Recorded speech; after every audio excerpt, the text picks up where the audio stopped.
everyone, hope you all are doing well. Today I will discuss about the topic Universalization of Elementary Education on CPS 02 Unit 9. And before I begin the topic, I would like to introduce myself, Shabaree Nath, Assistant Professor of Pragati College of Education, Salbari, Siliguri, West Bengal. Now, let us first understand the division of elementary education. Basically, we are saying the elementary level of education is divided into two parts. First one, the primary education, and the second one, the upper primary education. Now, upper primary and primary education are different. From class 1 to 5 is considered primary education, and upper primary education that we are saying from class 6 to 8. Now, coming to my topic, universalization of elementary education. Universalization of elementary education is provision to provide free educational opportunities to all children of the society, irrespective of caste, creed, and sex. It will accelerate the development of the country by providing equal benefit to all the sections of the society. Basically, the concept of universalization signifies that's education for all and not for a few. Education is the birthright of every child. There is two things coming under universalization of elementary education. First one, availability of education according to specific need of the child. And the second thing, equal opportunities for all. Equal opportunities means that all children belonging in different economic background from rural or urban areas have right to take education under single umbrella without any discrimination on the basis of caste, color and gender. Every child have equal right to take education. Apart from these two things, there is another thing considered under universalization of elementary education, that is provide free educational opportunities. That government should be provided free books and stationery, free school transport and free midday meal.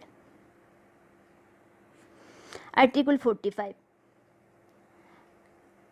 Article 45 of the Constitution, under the directive principles of the state policy, directed that the state shall endeavour to provide within 10 years from the commencement of this Constitution for free and compulsory education for all children until they completed the age of 14 years.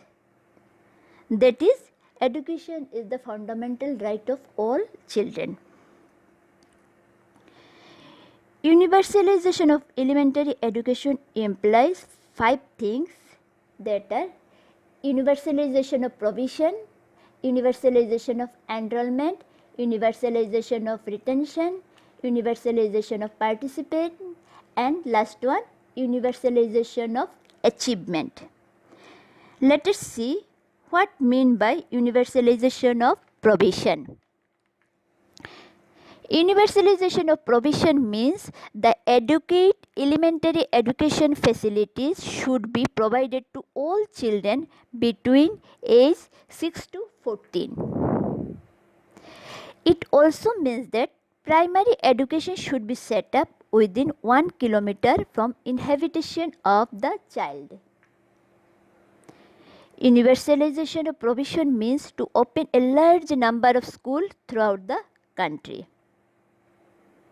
Then universalization of enrollment.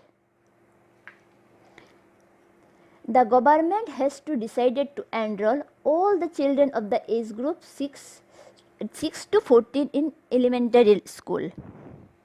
That is, after making a provision for children, next thing is to see how to enroll all the children in primary school who attain educable age.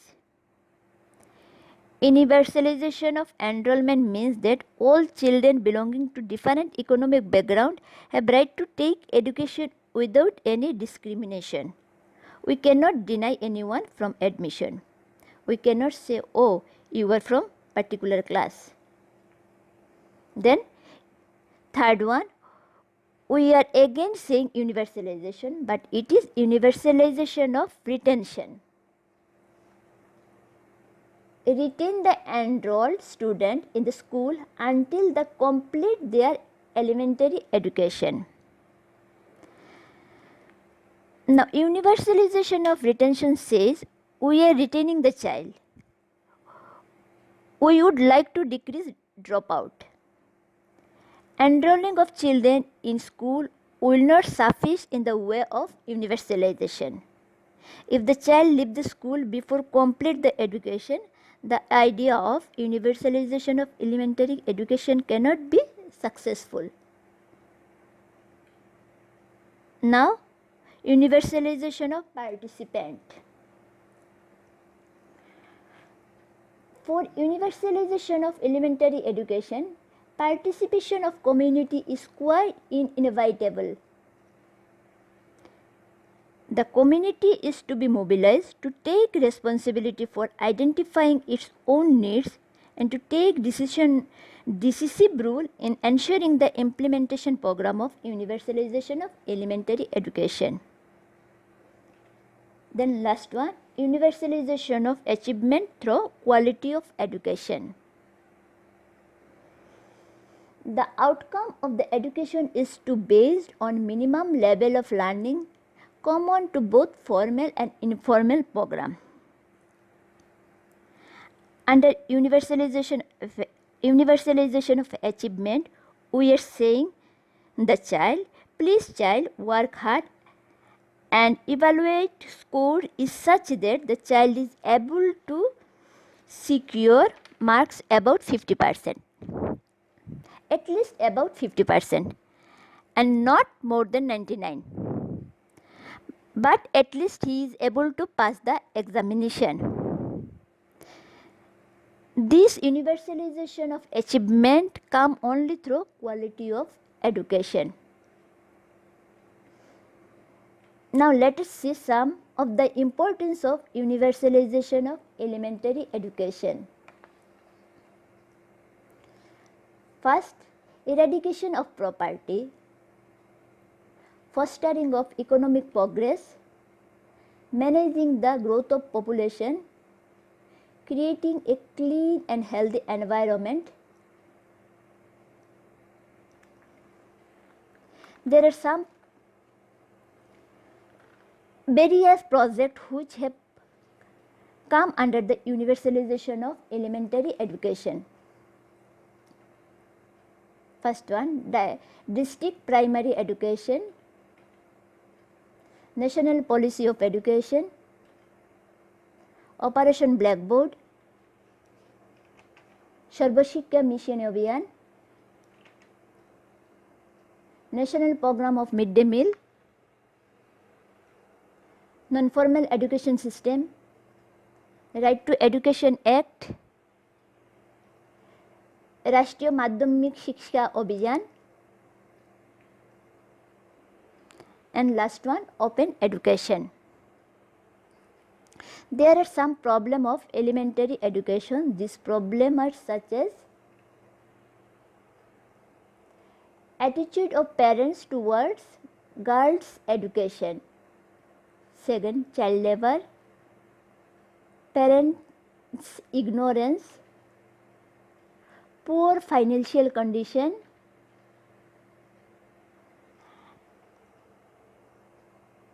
now how to overcome from this problem? Child labor should be minimized, fund of primary education should be increased, a large number of schools should be opened, and part-time and alternate school should be opened.